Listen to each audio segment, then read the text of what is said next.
बिहार की सियासत आज एक बार फिर उसी मोड़ पर खड़ी होगी जहां से सत्ता का असली रास्ता शुरू होता है। और इस बार भी वही कहानी दोहराई गई है कि वही समीकरण, वही आंकड़े और वही फार्मूला जिसने एक बार फिर नीतीश कुमार को सत्ता की कुर्सी तक पहुंचा दिया है। हम बात कर रहे हैं बिहार के उस सबसे बड़े राजनीतिक समीकरण की जिसे इस बार एक नया नाम दिया गया है, के फैक्टर। जी हाँ, कुर्मी और कुशवा ये दो जातियां इस बार भी बिहार की राजनीति में फैक्टर बनी है और इसी वजह से नीतीश कुमार को सीधे सीधे 85 सीटों का बड़ा जनादेश मिला।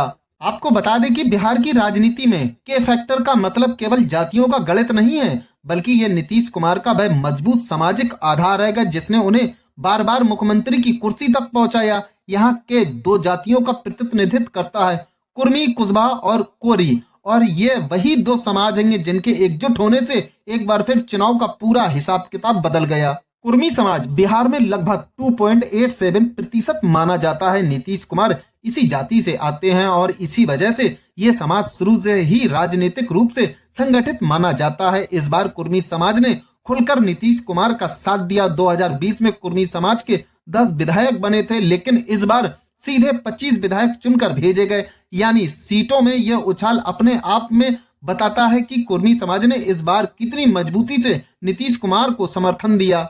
बिहार में कुशवा समाज की आबादी करीब 4.7 मानी जाती है और इस बार इस समाज से बने विधायकों की संख्या भी रिकॉर्ड स्तर पर पहुंची है। 2020 में 16 विधायक थे, इस बार 26 विधायक चुनकर आए। दोनों जातियों को जोड़ें तो ये संख्या 51 बनती है और ये 51 विधायक नीतीश कुमार की कुल 85 सीटों में सबसे बड़ा हिस्सा रखते हैं। 2005 में जब पहली बार बिहार राजनीति में बड़ा बदलाव आया था, तब भी यही दो समाज नीतीश कुमार के सबसे बड़े समर्थनकर्ता बने थे और ये इतिहास इस बार भी हूबहू दोहराया गया। खबरों में साफ कहा गया है कि टिकट बंटवारे के वक्त ही ये दिखने लगा था कि नीतीश कुमार का पूरा फोकस इन्हीं दो जातियों को मजबूत करने पर है। उन्होंने अपने मन के उम्मीदवारों को टिकट दिया और चुनाव नतीजों ने साबित कर दिया कि ये रणनीति बिल्कुल सटीक थी।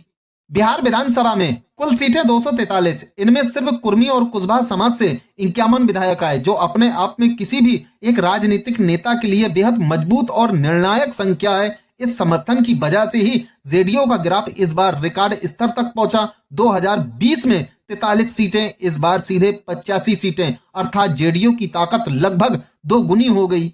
इस चुनाव में सिर्फ के फैक्टर ही मजबूत नहीं हुआ, बल्कि अन्य सामाजिक वर्गों ने भी बढ़ चढ़कर हिस्सा लिया। एबीसी अत्यंत पिछड़ा वर्ग 2020 में 29 विधायक, 2024 में 35 विधायक। सवर्ण यानी अपर कास्ट 2020 में 63 विधायक, 2024 में 72 विधायक। खबर में कहा गया कि इनमें से अधिकतर सवर्ण विधायक बीजेपी के हैं, क्योंकि बीजेपी ने इस वर्ग को सबसे ज्यादा टिकट दिए। चुनाव के बीच एक बड़ी बात सामने आई थी। बीजेपी नेताओं की तरफ से ये कहा गया था कि विधायक दल तय करेगा कि मुख्यमंत्री कौन बनेगा, लेकिन बड़ा सवाल ये था कि बीजेपी के पास ऐसा कौन सा चेहरा है जिस पर पूरा गठबंधन एकजुट हो सकता है। खबर के मुताबिक बीजेपी के पास ऐसा मजबूत सर्वमान्य नेता नहीं था, जबकि नीतीश कुमार वे चेहरा थे जिनके नाम पर मांझी, उपेंद्र कुशवाहा, चिराग पासवान के कुछ विधायक और उनके अपने समर्पित विधायक सभी सहमत हो सकते थे। यही वजह रही कि अंततः नीतीश कुमार को ही मुख्यमंत्री बनना पड़ा। खबर में यह भी कहा गया है कि भले ही गृह विभाग सम्राट चौधरी को दे दिया गया हो, लेकिन इससे नीतीश कुमार की ताकत कम नहीं हुई है।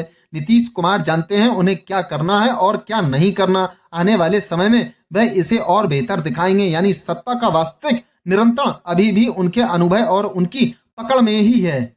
इस बार भी सबसे निर्णायक भूमिका के फैक्टर ने ही निभाई। इन्हीं दो समाजों की मजबूती ने नीतीश कुमार को लगातार 10वीं बार मुख्यमंत्री की शपथ दिलाई। फिलहाल इस खबर में इतना ही। अगर आपको हमारी ये खबर पसंद आई हो तो चैनल को सब्सक्राइब करें, वीडियो को लाइक करें और नीचे कमेंट करके अपनी राय जरूर बताएं।